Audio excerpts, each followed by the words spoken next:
Hi అండి, అందరికీ నమస్కారం. Welcome to my channel Ramya Rajesh. ఈరోజు నేను ప్రెషర్ కుక్కర్ యూజ్ చేయకుండా మటన్ కీమా గ్రేవీ కర్రీ అనేది ప్రిపేర్ చేస్తున్నానండి. కర్రీ అయితే చాలా బాగా వచ్చిందండి. చూస్తుంటేనే మీకు తెలుస్తుంది కదా, ఎంత గ్రేవీగా ఎంత స్ట్రక్చర్ అయితే చాలా బాగుందంటే. నేను తిన్నాను కూడా, మా అమ్మగారు కూడా తిన్నారు, చాలా బాగుందని చెప్పారు. నేనైతే ఇక్కడ తక్కువ ఇంగ్రీడియంట్స్తోని ఈ మటన్ కీమా గ్రేవీ కర్రీ అనేది ప్రిపేర్ చేయబోతున్నానండి. ఇప్పుడు నేను ఎలా ప్రిపేర్ చేస్తానని కూడా మీకు చెప్తాను. వీడియో మొత్తం చివరి వరకు చూడండి. ఇప్పుడు నేనైతే ఒక కడాయి తీసుకొని దానిలో కొంచెం ఆయిల్ అనేది కొంచెం ఒక 6-7 స్పూన్ల వరకు తీసుకోవాలండి.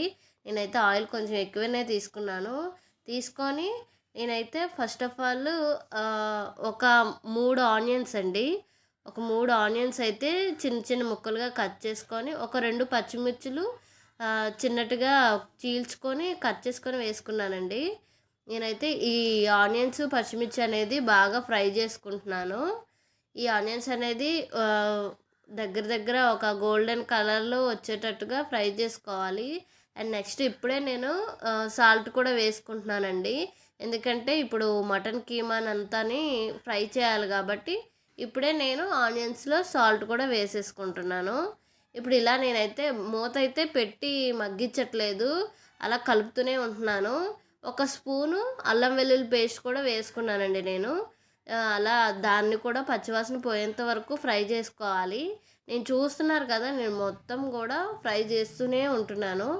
ఫ్రై చేస్తే ఏమవుతుందంటే తొందరగా ఫ్రై అవుతుంది. ఆనియన్స్, పచ్చిమిర్చి, అల్లం వెల్లుల్లి పేస్ట్ కూడా బాగా ఫ్రై అవుతాయి. మనం మూత పెడితే ఏంటంటే అది వాటరీగా ఉండి కొంచెం మగ్గకుండా ఉంటుంది. దీనికి బాగా ఫ్రై చేసుకుంటే ఆనియన్ లాస్ట్ చివరికి కర్రీ వచ్చేటప్పటికి ఇది నీట్గా మొత్తం స్మూతీగా వస్తుందన్నమాట స్ట్రక్చర్ మొత్తం. సో నేను ఇలా కలుపుతూనే ఉంటున్నాను మొత్తం అంతా. నేనైతే ఒక పెద్ద సైజు ఆనియన్ అయితే ఒక 3 తీసుకున్నాను. మీకు క్వాంటిటీని బట్టి, మీ కీమాని బట్టి, అంటే మీరు తీసుకున్న మటన్ కీమాని బట్టి మీరు ఆనియన్స్ కట్ చేసుకొని ఇలా ఫ్రై చేసుకోండి. నేనైతే చూసారు కదా, ఫ్రై చేసుకుంటూ ఉంటున్నాను. ఆల్మోస్ట్ ఆనియన్స్, అల్లం వెల్లుల్లి పేస్ట్, పచ్చిమిర్చి కూడా దాదాపు ఫ్రై అయిపోయి దగ్గరకు వచ్చింది. ఇప్పుడు నేనైతే కీమాని ముందుగానే కడిగి పెట్టుకున్నానండి. 2-3 సార్లు అయితే కడుక్కొని ఇప్పుడు ఆ కీమాని మొత్తం వేసేసుకుంటున్నాను. మొత్తం ఇలా వేసుకున్న తర్వాత ఒకసారి మొత్తం కలుపుకోవాలండి.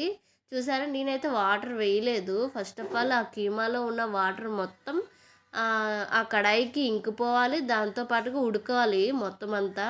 అప్పుడు మనము వాటర్ అనేది వేసుకున్నాం. ఇప్పుడైతే ప్రజెంట్ నేను వాటర్ అయితే వేసుకోలేదు.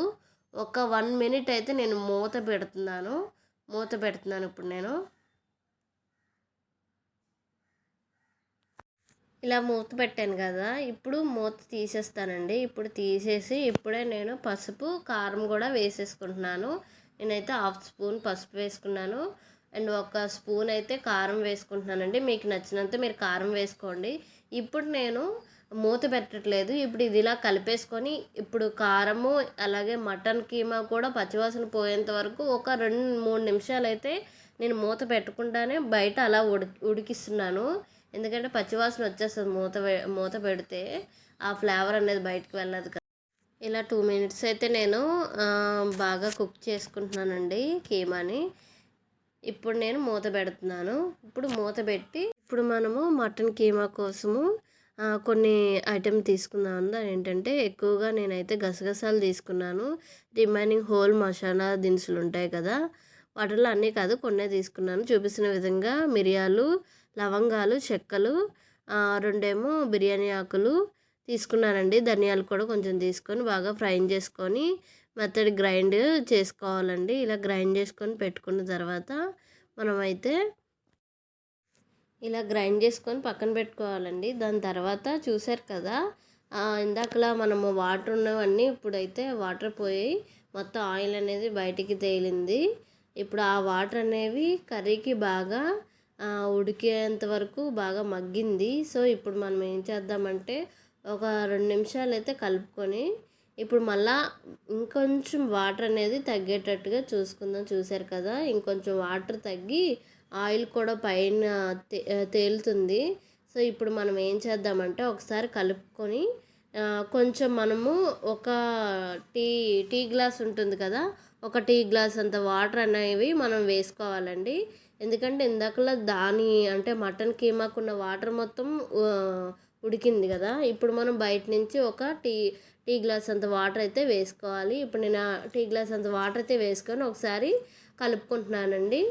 ఇలా కలుపుకున్న తర్వాత ఇంకొక 5 to 10 మినిట్స్ వరకు మనం మూత పెట్టుకొని ఉడికించుకుందాము.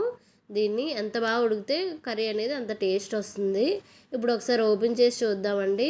ఒకసారి కలుపుకుంటే కొంచెం వాటర్ ఉన్నాయి. ఈ వాటర్ ఉన్నప్పుడే మనం ఏం చేద్దామంటే నేను ఇందాక గ్రైండ్ చేసి పెట్టుకున్నాను కదా, అదైతే నేను 2-3 స్పూన్స్ అయితే వేసుకున్నానండి. అంతకు మించి నేను ఇంకేమి కర్రీలో అయితే యాడ్ చేయలేదు. ఇప్పుడు నేను అది వేసుకున్న తర్వాత ఒకసారి మిక్స్ చేసుకుంటున్నాను. ఇలా మిక్స్ చేసుకున్న తర్వాత ఇప్పుడే మనము కొత్తిమీర కట్ చేసుకొని చిన్నగా కట్ చేసుకొని వేసేసుకుందామండి. వేసుకొని ఒకసారి మిక్స్ చేసుకొని ఇప్పుడు మళ్ళీ మూత పెట్టుకుందాము. ఇదొక 5 మినిట్స్ అయితే ఆల్మోస్ట్ మనకు కీమా కర్రీ అనేది ప్రిపేర్ అయిపోద్దండి. ఇప్పుడు మనం మూత పెట్టుకుందాము. ఒకసారి మూత పెట్టుకున్న తర్వాత ఒక 5 నిమిషాలు చూసుకుంటూ ఆల్మోస్ట్ కర్రీ అనేది రెడీ అయిపోయిందండి. కర్రీ మాత్రం చాలా బాగా వచ్చింది. నేనైతే మధ్యలో నేనేమి పౌడర్స్ కానీ పేస్టులు కానీ ఏమి యూజ్ చేయలేదు. చాలా తక్కువ ఇంగ్రీడియంట్స్తో అయితే నేనైతే ఈ కీమా గ్రేవీ కర్రీని అయితే ప్రిపేర్ చేసుకున్నాను. మీకు కూడా నచ్చిందని నేనైతే అనుకుంటున్నాను. ఎందుకంటే చాలా బాగా వచ్చింది. మీరు చూస్తున్నారు కదా స్ట్రక్చర్ మొత్తం ఎంత గ్రేవీగా చూడ్డానికే చాలా బాగా నోరు ఊరిపోతుంది నాకైతే. మీరు కూడా ట్రై చేయండి మీ ఇంట్లో. ట్రై చేసి ఎలా ఉందో నాకు కామెంట్ చేయండి. మరిన్ని వీడియోస్ కోసం మన ఛానల్ని అయితే సబ్స్క్రైబ్ చేసుకోండి. ఇక్కడ మా అమ్మగారు భోంచేస్తున్నారు. నేనైతే అడిగాను, అమ్మ ఎలా ఉందంటే చాలా బాగుందని చెప్తున్నారు. మీరు కూడా ట్రై చేసి